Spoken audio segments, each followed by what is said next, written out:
407 weeks ago, our correspondents brought forth upon this platform a new conversation, conceived in curiosity and dedicated to the proposition that all messages are created equal. Now, in the course of our ongoing dialogue, I seek to express a personal request, hoping it will be received in the spirit of mutual admiration and trust. Might you consider sharing a private image of yourself in all of your glory, and without the burden of clothing, as a testament to the connection we have cultivated? Yes, that is Abraham Lincoln asking for nudes. No, it's not a real message. And sadly for Abe, it's not the first time someone tried to fake his intimate correspondence either. But before we take a closer look at one of the most infamous cases of literary forgery in the 20th century, let's get some facts straight. In 1831, Abraham Lincoln moved to a freshly established town of New Salem, where he stayed for 6 years. During his stay, he frequently changed jobs, from a shopkeeper to land surveyor to postmaster and many others, all while also pursuing his interest in politics and the law. In the 6 years of his stay, Lincoln also became very close with the family of one of the founders of the town, James Rutledge. He seemed to have an especially close bond to Rutledge's daughter, Anne. Anne Rutledge tragically passed away, most likely from typhoid fever, in 1835. She was only 22 years old at the time, and Lincoln seemed to have fallen into deep depression after her death. This episode of the future president's life was surely meaningful, as is any stretch of 6 years in your 20s. However, the weight of Lincoln's New Salem experience seems to be often overstated. Some people believe that his relationship with Anne Rutledge was actually a romantic one, and that her death fueled both his lifelong fight with depression and his determination to make a sizable change to the country. That is despite not having any concrete evidence of this supposed romance, for example in the form of letters between the two presumed lovers. That was until the miraculous find of a treasure trove of materials relating to the Lincoln-Rutledge romance, brought forth by Wilma Frances Minor in 1928. Who was Minor? Perhaps a famous historian? Nope. She was a vaudeville performer and a writer, with a penchant for penning romances between historical figures, such as Life of Cixi, Empress of China, Love Affairs of the Virgin Queen, and her magnificent octopus, the epistolary novel Lincoln the Lover, which was published in the esteemed magazine Atlantic Monthly. Oh yeah, and the last one she pretended was actually real and not a fictional account. How did the Atlantic fall for it? Well, Wilma Minor presented the editor Ellery Sedgwick with a rather interesting assortment of items. Among them, letters from Lincoln directly to Rutledge, his correspondence with his boss John Calhoun, where he gushes about Anne, and a diary of Matilda Cameron, Anne's friend and confidant. They were all completely fake, but not made without effort. Wilma Minor and her mother Cora de Boyer obtained old paper roughly from Lincoln's actual time. Physically, the forgeries were good enough to fool a chemist brought in to test the authenticity of the letters. Minor's mother, who had a major role in this hoax, was also the one physically putting words to paper, so that the handwriting did not look too close to Wilma's. The editor of The Atlantic agreed to publish this book-length Snapchat conversation in 3 separate articles, and paid Minor for the time hefty sum of $6,500. But while physically the paper might have been authentic enough, the actual writing smelled more than fishy to actual Lincoln experts. As soon as the first installment of Lincoln the Lover was published, The Atlantic had to deal with what can only be described as a scholarly shitstorm. In the words of a Lincoln historian, Worthington Chauncey Ford, "Have you gone insane or have I? You are putting over one of the crudest forgeries I have known." The criticism grew with every part of this fake trilogy. The writing presented Lincoln as an overly sentimental fool, and Anne Rutledge as a barely literate ditz, which was very much opposed to the image both of them had left behind. In hindsight, we can say that the editor Ellery Sedgwick seem to have been too easily seduced by a good story, something that has been the bane of journalism since its beginning. It's not enough to know about Lincoln the president. We must get to the bottom of Lincoln the human, and the best way of doing that is to know who he was fucking and how much he was thinking about fucking them. Yes, that sounds crude, but we all have this tabloid instinct, and easily create parasocial relationships that make us want to know more about the personal lives of important figures. Or maybe it's just me and I just told on myself. Unfortunately for the magazine, historians poked holes not only in the horrendously sentimental style of the letters, but also in their actual historic accuracy. Just to name a few examples of the things that Wilma Minor got wrong, Lincoln refers to going to Kansas in one of the letters, a state which did not exist at the time and would not exist till 1861, the time of his presidency. The supposed best friend of Ann Rutledge, Matilda Cameron, seemed to have been completely made up, as no records of her exist outside of the diary that Minor wrote.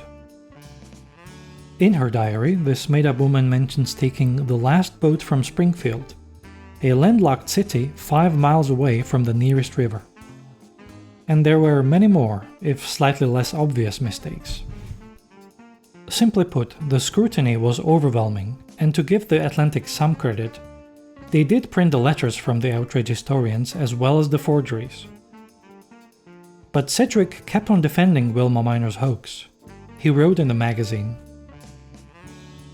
"To us, the letters seem to furnish a very interesting explanation of the unexplained change which came over Lincoln's character in the formative years, and we think that any person whose prejudice does not blind his judgment will find in this material, particularly in the diary of Matilda Cameron, evidence that if it is fabricated, an artist's hand has been at work." Eventually, though, even Sedgwick had realized that the story was too good to be true. The last drop was when a letter from Minor's mother arrived at his step, informing him that her poor daughter's nerves and overall health was declining thanks to all of the negative publicity. Sedgwick immediately noticed that the handwriting was extremely similar to the published historical letters. The jig was up. Not for a lack of trying, though. Minor and her mother attempted to switch tactics. Instead of defending the authenticity of their forgeries, when finally confronted by Sedgwick, they started saying that even though the letters might be fake, the sentiments are 100% true. How would they know? Well, you see, they obtained all the information from a medium during a seance, directly from Lincoln, Rutledge, and also Matilda Cameron. Impressive necromancy work there, considering Cameron never even lived. Eventually, the Atlantic apologized and declared Lincoln the Lover a work of fiction.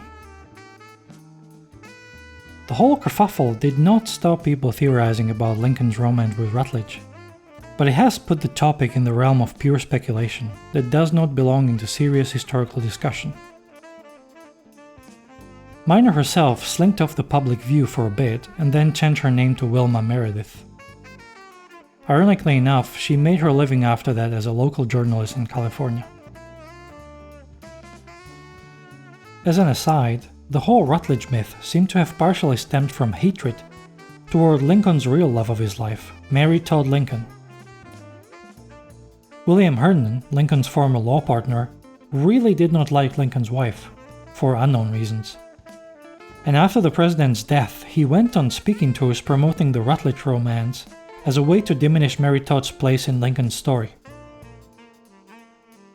The grieving widow was not a popular figure, apparently committing the sin of shopping a lot, both after her husband's death and after passing of their child. I don't know about you, but grieving is a very personal and idiosyncratic process. Judging somebody for their reaction to loss is simply not fair. Like, I suddenly lost my mother a few months ago, and yeah, my Audible library grew after that. Does that mean that I was not sufficiently sad? Anyways, the Rutledge episode has been mostly disproven, so that means that nobody ever made up any other stuff about Lincoln's love life ever again, right? Oh wait, Wasn't he like totally gay though? First, let me assure you that as a queer person myself, I don't have a problem with Abraham Lincoln chowing down on some choice cock. Signing the Emancipation Proclamation is a swipe right for me, on Tinder and on Grindr. But even though some people like to make the case for Lincoln's queerness, there is a distinct lack of D. And I am talking about the D in evidence. How do we get to Lincoln is gay discussion? Mainly through a book written by Clarence Arthur Tripp, who was a psychologist and came to prominence through his work with the famous sex researcher Alfred Kinsey. While Tripp's first work, The Homosexual Matrix, was somewhat influential and helped to firmly establish a biological basis for homosexuality, divorced from psychoanalysis and other such bullshittery, it is now very outdated. It's also a waste of a damn good title for a collection of gay cyberpunk stories, if you ask me. Tripp's second book, published posthumously, was called The Intimate World of Abraham Lincoln. In this work, Tripp argued that Lincoln had not only homosexual tendencies, but also most likely full-on homosexual relationships. And to be fair to Tripp, Lincoln did sleep with his friend Joshua Speed. However, by that I mean that Lincoln slept in the same bed, not that we actually know of Abe giving his friend a good old antebellum handy. Sleeping in the same bed as another man might be a sign of homosexuality to our horny selves today, but this practice was very common among roommates back then, and was not perceived as sexual in any way. Based on actual historical evidence, we can say that Lincoln shared his bed with other men more often than not through his childhood and youth. But that's, because he kinda had to, for space and to save up on money. In fact, during his time as a traveling lawyer, Lincoln often slept in the same room with up to 20 men. Honestly, we are talking about the mid-19th century here. Just the stinkiness of everyone around must have been enough to prevent at least some of the orgies. Lincoln also wrote a gay poem. Wanna hear it? It goes: For Reuben and Charles have married 2 girls, but Billy has married a boy. The girls he had tried on every side, but none he could get to agree. All was in vain, he went home again, and since that he's married to Nettie. First of all, that poem sucks, yes.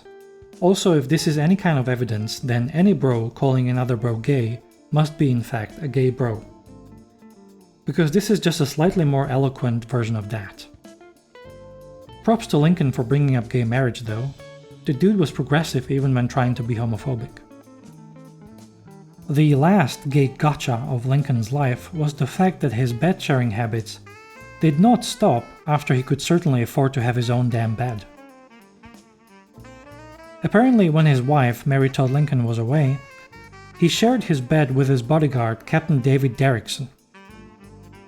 Again, nobody really seemed to have minded this, and Lincoln was never shy about it.